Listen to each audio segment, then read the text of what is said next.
Most Ironman athletes don't run out of fitness on race day. They run out of fuel. And for me as a coach and for them as an athlete, the frustrating part about all this is it's completely avoidable. So in this video, I'm going to highlight the big problem and also the big mistakes that I see people committing time after time and what you can do to put that right.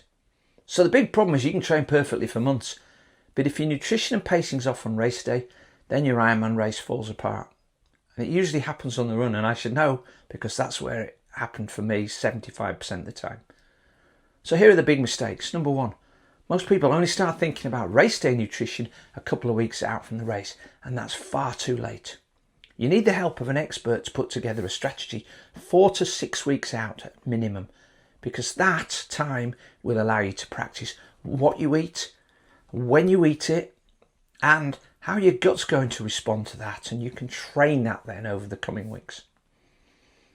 Now, in conjunction with this, most people just eat and drink, but that's not a strategy.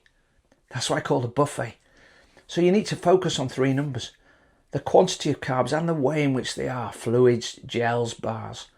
How much fluid you're going to consume in terms of water, and how are you going to get your electrolytes in, because without those, you're just guessing. Now, aid stations are part of that strategy, and it catches people out because they build a plan, but they don't check the course.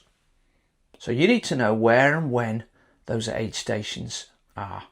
You also know what they serve and how often they come around, because knowing that might enable you to ditch all your water bottles at the bottom of a big hill and ride up a kilo lighter, knowing that there's an aid station at the top where you can replenish.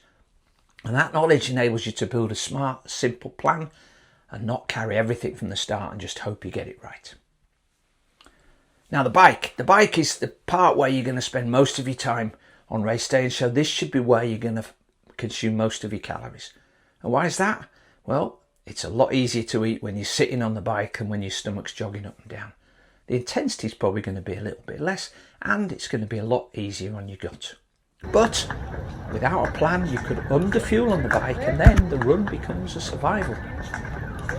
And finally, and this is something else I got wrong, thinking that because a nutrition plan worked once, it's going to work again.